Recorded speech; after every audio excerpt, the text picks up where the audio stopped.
Hey guys, welcome back to the Rise of SafeMoon, where we talk about the things that you guys are thinking. I am not a financial advisor, nor is Chase, but we don't give any financial advice either because we're moon monkeys. And moon monkeys, what, Chase? Have a mind of their own. Yep, that is correct, my friend. What's going on?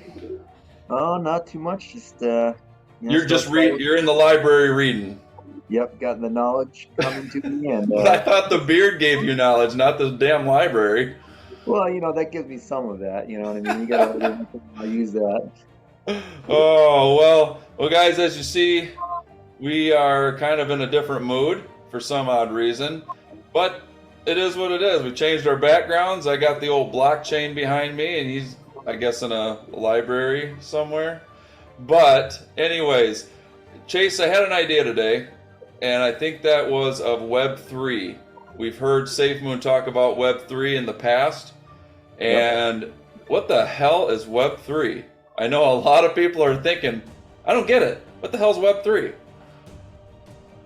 Well, and when you put all the things that SafeMoon's put out, it kind of makes sense. And I mean, I understand that this is, we're not financial advisors. This is a theory.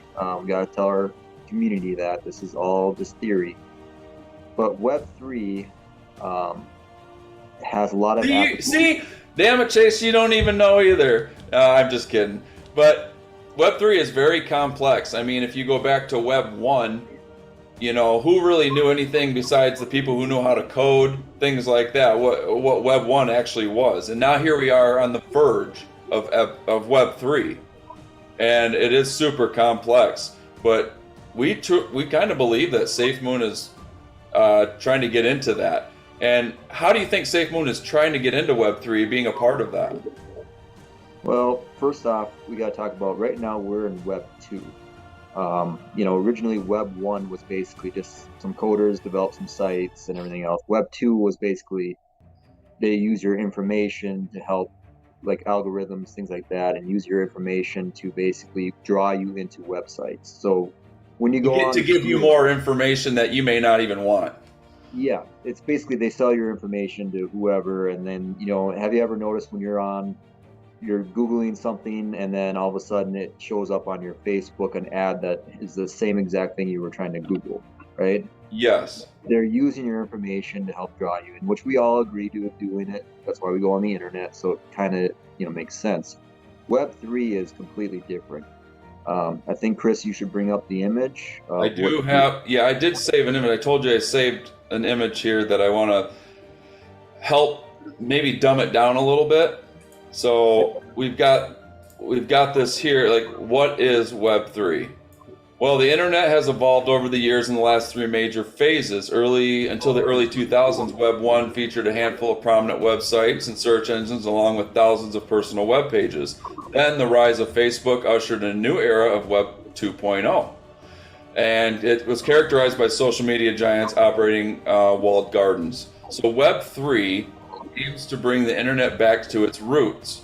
Using decentralization, the next iteration of the internet aims to break down walled gardens, and put the power back in the hands of us, the users. So, for example, like content owners can deliver content to users without intermediaries and assets, and can readily move across platforms. So, from what it says here, Web3 has several core features, and has four of them here: security, resilience, private, and open. So under security, orbital shield, excuse me, NDA, Web3 users typically authenticate with a private key rather than a username and password. As a result, you don't need to trust a third-party authority to store and verify your credentials. Now, resilience. Web3 leverages a distributed network of nodes rather than a handful of centralized servers. In most cases, these nodes are independently owned and geographically dispersed. Private.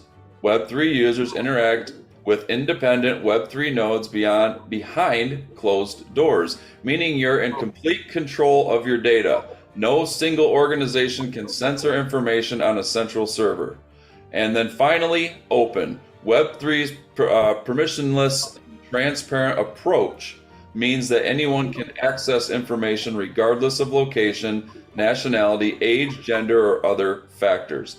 So while Web3 technologies offer many benefits, there are some trade-offs to consider. For example, blockchain transactions are inherently irreversible, making fraudulent transactions a significant problem. And the private nature of Web3 technologies can make it impossible to censor data that shouldn't be available to the public. So what would that mean? What would SafeMoon's part be in this to make Web3 a actual thing? Well, I think if they're working with other coins, we don't know exactly what they're doing too, but if they're developing an infrastructure for this whole thing, they got the security part. Seems like they're working on that part, like you just said, NDA. The other thing too is blockchain NDA again. You know, SafeMoon's talked about developing that as well. So, you know, right now Web3 is an idea, right? There are some drawbacks, like for example, and there's some good things about it too. So let's say that you, Chris, want to give out information, but you're afraid of, let's say you work for a giant corporation or a government, right? Yep. And you want to give information out. You're like, you know what, this is wrong. It needs to be out there open to the world. You could do that with this, and it would basically, only you would be the only one that could take that information down. Only you as the user can take that information off. And also, from what we researched, using the blockchain, using other things, you can create a profile that's not really you. So if you wanted to say something and you're worried about somebody coming after you, there would be no possible way for them to know who you really are. Very true. Yeah. Which is good, but the flip side of this, like they said, could you put something up really horrible on the internet that should not be on the internet? And there's no way for them to take it down because you as a user controls it. It's freedom of speech, but if you put something on there that could be really detrimental to society, how does that work? Yep. Has SafeMoon developed a way to centralize it, but still decentralize it at the same time? That's something that they've talked about. You need to have a central organization that's running this, but if they want to decentralize it, how do you make that work? Those are the bugs that need to get figured out, and that's why I believe that this Web3 technologies, it's going to be a long-term, it's one of SafeMoon's long-term goals. It is. I think it's going to be a long-term goal for them. I think they're building the infrastructure of it. You know, looking back on some of the images, like the owl and the train, and you know, having the chain off of it. You know, they've talked about how Web3 would be using blockchain and crypto as the main currency. Yeah.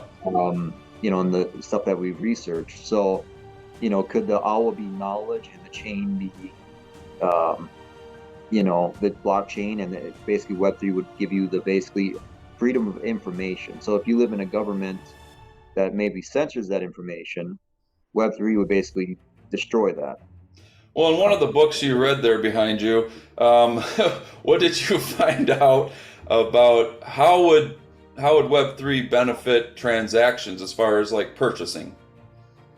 Well, they've talked about cryptocurrency would basically be used as one of the, you know, this is a theory, obviously, no one really knows, but cryptocurrency would be used as basically the currency to buy things. So if you wanted to buy a chair on the internet, right, you could use your cryptocurrency. Basically, it would cause cryptocurrency to become mainstream because everyone usually orders everything off the internet, right? Yep. Well, I find it very interesting because they talked about that you'd still need a coin backed by something else in order for that to really work. Well, think about what just recently came out in our own government here, a stable USDT coin, right? Yep. Which USD coin now is on Robinhood. Yep, we just saw that come out. I just think it's very interesting that this USDT coin just came out as we're developing all these different things. You know, I think people realize that, and now the government's doing regulations on all this stuff and on stable coins because I think they know what direction that we're heading, right? Yep. You know, financial wise, I mean, we moved from, you know, me and you were just talking about this, Chris. We moved from trading animals, you know, back in the prehistoric time, not even prehistoric time, just back in the day, to using rubles and then coins and Using rubies. gems and gold, silver. That was your form of wealth. And then we go to coins and then paper money. And I mean, are we having a rebirth of currency across the world? Possibly. I don't think it's going to happen overnight, obviously, but It definitely wouldn't. I mean, Chris, in your mind, like we've talked about before, like let's say you had $1 billion in a bank, right, in a small bank. Do you think that they have 1 billion literal dollars sitting in a safety vault for you, Not and they're a. transferring that cash over to another thing, or is it all digital? It's pretty much all digital on the computer. Yeah, it's a digital number. You swipe a card, it takes it out of your bank account, which is a digital, basically digital money. It's not like they literally have cash sitting there. So the difference between what we have now, what you just said, and what crypto is leaning to do is we don't lose value. We don't lose value, and the thing is, if they create a stable coin and eventually move beyond this, you can think about this. If you could use global tokenomics, NDA again. Do you work for SafeMoon? What? No, I don't. Shut your mouth, brother. You don't work for SafeMoon? I do. Just playing, just playing. Would that be such Can you imagine? Oh, Can you no, imagine? no. Oh, Just for our audience, me and Chris don't work for SafeMoon. 100% do not work for SafeMoon. But if they want to reach out to us, They would be more than welcome to give them some help. Not a problem. I mean, I think about this in the sense, they talked about Web3, and like you talked about me and you, we never really took the time to really understand what that is or what blockchain could possibly do. I mean, we kind of looked at it like so many of our the negative comments and everything. I think everyone's looking at, like we've said this many times, as SafeMoon as just a crypto company, right? Which it's not. Which it's not. And I think a lot of the people out there are basing their anger and frustration on, one, not having patience, two, on the fact that they're looking at this as just a cryptocurrency, and why aren't they releasing things? Chris, what are your thoughts on Well, the thing is, I will be a devil's advocate and say I understand. I get it. Do we all want to be free from what we're doing now? 100%, yes. But things don't happen overnight, and if they do happen overnight, that's probably the scam right there. So we know SafeMoon's trying to build something that you'll never forget, and it's something that's going to be revolutionary, and the hardest thing to do is to have patience. So you have some people out there that just want things to happen right now because of whatever situation, and I completely understand that. I think we're all in the same boat and would love that to happen tomorrow. But the reality is it won't. So with a company like SafeMoon, who has gone somewhat silent, what are they doing? That's a valid question. But there's a reason for silence. There very well could be a reason for the silence. And patience is the hardest thing to have. Well, the silent part I understand completely too. I do think that people are frustrated because we were supposed to be getting videos out, we're supposed to be getting this information out, and sometimes I do think our CEO, I think he has the best intentions, but as a businessman, I think he has a lot to learn, because I think that he is so focused on the mission that he forgets that he still has to remind us or somehow keep us involved. And I think that putting the images or putting out in the open, kind of the exchange, does help. This Web3 idea that we have, we don't know for sure if this is happening, and even if it did, it would take, probably, even with the infrastructure, it would take a while to build, right? Oh, yeah. It would not happen. They said it could take, some of the stuff that we read, 10 years to build, and we don't know, what SafeMoon is trying to do.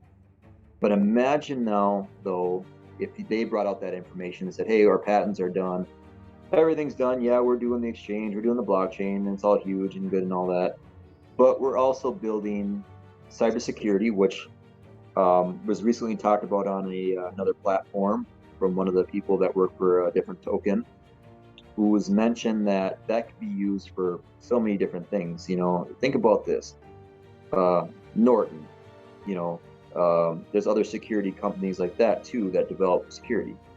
Yep. Imagine SafeMoon develops the security for more than just the cryptocurrency. They've used a patent and it lists what it could be used for, which is more than just the cryptocurrency. If that's all they were going to use it for, that would be what they patented for, was just solely for crypto, right? Yep. Why would you trademark this too if it's not going to be used for anything besides just crypto? I think people are not looking at this in the right way. I think people want to. Hey, I'm with you, people. Instant gratification. That's. We all want. Me and my buddy here, Chris, want to be done too. We want to be free. We want to have the money to do what we want and to help the people that we want. Yep. It's hard. It's hard, brother, but yeah, I'm sorry guys, this video is so long today, but we felt like we needed to bring out this information for everybody that is wondering what SafeMoon is doing, and this is a possibility, man. I mean, this is something that you look down the road even 2-3 years from now. I mean, us as humans are always evolving and creating new things, and history has shown us that when we have something that's awesome, it gets made even more awesome in the future.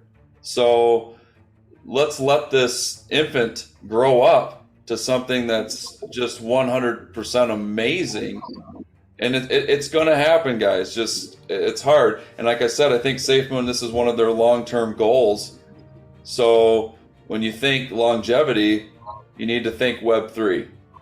When you think short-term goals, you can think the security's coming, the blockchain's coming, the exchange, the card, etc. Maybe a couple of the little projects that they have going. Those are the short-term goals that will benefit us in the short term. So if you do at some point hit your price point, that's great. Not financial advice, but I know myself and I know Chase, we are not getting rid of our entire bag, because we can see ourselves 10 years down the road and where society will be, and we're going to be glad that we have SafeMoon in our bag on top of BBTF or Grove or some of the other reflectionary tokens. We're going to be glad that we have those, and with global tokenomics being in play, definitely within 10 years, we're going to be so happy. But in the short term, we want to be free to go enjoy each other's company, go on trips, buy the things we want to buy. I think short-term goals are good. I think things are going to happen for some people. And again, you guys, just be strong. I mean, it's a hard thing to do, but I think you can do it. And like I said, I apologize for the long video today, guys, but we felt like we needed to get this out there and tell you guys that Web3 is on the horizon. You can see it coming up over the horizon, and it will be here before you know it. And that's all I think I have to say, man. I mean, that's what I've got. Do you have anything else before we let them go, brother? No, I just want to re-say this again. This is a theory. People don't, in the comment sections, don't try to rip us apart too much on this. This is just a theory to think about, all right? They've talked about Web3 before, and we kind of just want to give you an idea of what the idea of Web3 could be. So, Yep. Well, awesome. You go back to reading your books and enjoy your coffee, and I will play on the chains behind me here. Anyways, well, this Moon Monkey's out. I'm out as well. Bye, everyone. All right, we'll see you guys on the moon.